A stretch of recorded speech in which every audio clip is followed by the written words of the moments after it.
जय श्री राम मित्रों, आपको हमारे YouTube चैनल ज्ञान के भंडार में हार्दिक स्वागत है। हम आपके लिए आज ऐसी कहानी लेकर आए हैं जिसमें आपको बताएंगे लक्ष्मण जी ने क्यों काटी थी शूर्पणखा की नाक। चलो तो विस्तार रूप से कहानी शुरू करते हैं। शूर्पणखा लंका के राजा रावण की बहन और दानवों के राजा कालका के पुत्र की पत्नी थी। कई दानवों को मारकर समस्त संसार पर राज करने की इच्छा करने वाले रावण ने अपनी बहन के पति का भी वध कर दिया था। रावण ने उसे आश्वासन देते हुए भाई खर के पास रहने के लिए भेज दिया। तभी भगवान राम, लक्ष्मण और सीता वनवास के लिए जंगलों में भटक रहे थे। वहां राम को देखने के बाद शूर्पणखा उन पर मुग्ध हो गई। उसने अपना परिचय राम को इस तरह दिया कि इस प्रदेश में स्वेच्छाचारिणी राक्षसी हूँ। यहाँ मुझसे सब भयभीत रहते हैं। विश्रवा का पुत्र बलवान रावण मेरा भाई है और मैं तुमसे विवाह करना चाहता हूँ। राम ने उसे बताया कि उनका विवाह हो गया है, लेकिन उनका छोटा भाई अविवाहित है, तो वो उनके पास जाए।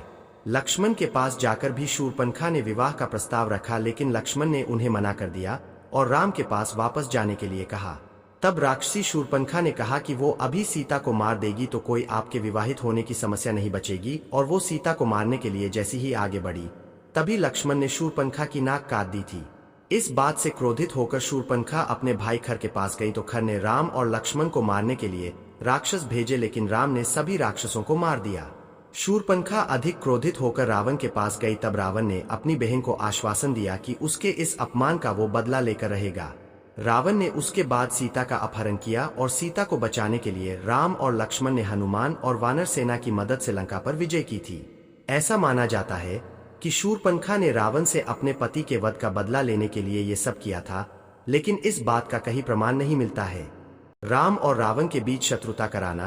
कहा जाता है कि शूर्पणखा राम के रूप पर मोहित हो गई थी, लेकिन एक पत्नीव्रता होने की वजह से राम ने उसे लक्ष्मण के पास भेज दिया। लक्ष्मण भी एक पत्नीव्रता थे, इसलिए उन्होंने भी शूर्पणखा को अपनाने से इनकार कर दिया।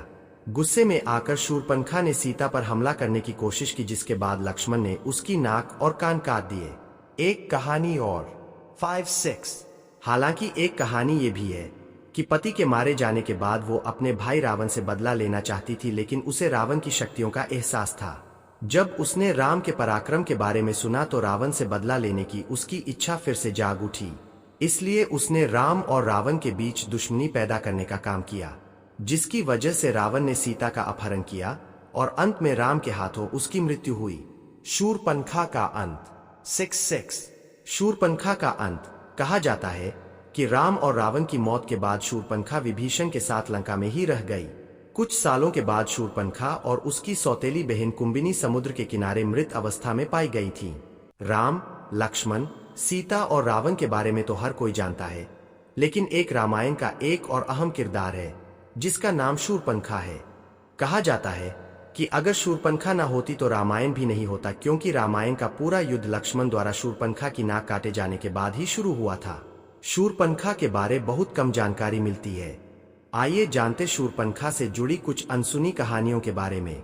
शूर्पणखा की शारीरिक बनावट। शूर्पणखा की शारीरिक बनावट। राक्षस के परिवार की होने की वजह से शूर्पणखा को अपना भेष बदल लेने की शक्ति प्राप्त थी। वो अपने चेहरे के रंग के साथ साथ अपनी आवाज भी बदल लेती थी। वाल्मीकि जी के अनुसार शूर्पणखा का रूप रंग बहुत ही डरावना था। विधवा की जिंदगी। विधवा की जिंदगी। शूर्पणखा ने अपने पसंद के व्यक्ति से विवाह किया था। शूर्पणखा के पति का नाम विद्युज्जिह्वा था और वो राजा कालकेय का सेनापति था। कालकेय के साथ हुए युद्ध में रावण ने विद्युज्जिह्वा को मार डाला था। उसका भाई ही उसके दुर्भाग्य का कारण बना। पति की मौत के बाद शूर्पणखा ने अपनी पूरी जिंदगी लंका और दक्षिण भारत के जंगलों में बिताई।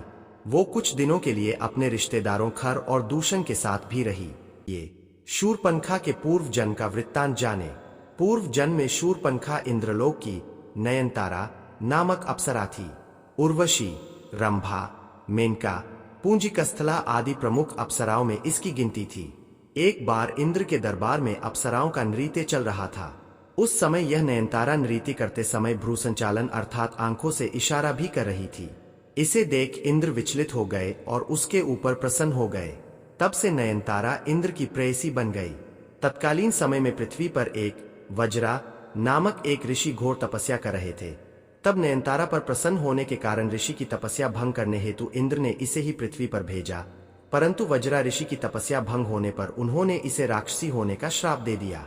ऋषि से क्षमायाचना करने पर वज्रा ऋषि ने उससे कहा कि राक्षस जन्म में ही तुझे प्रभु के दर्शन होंगे।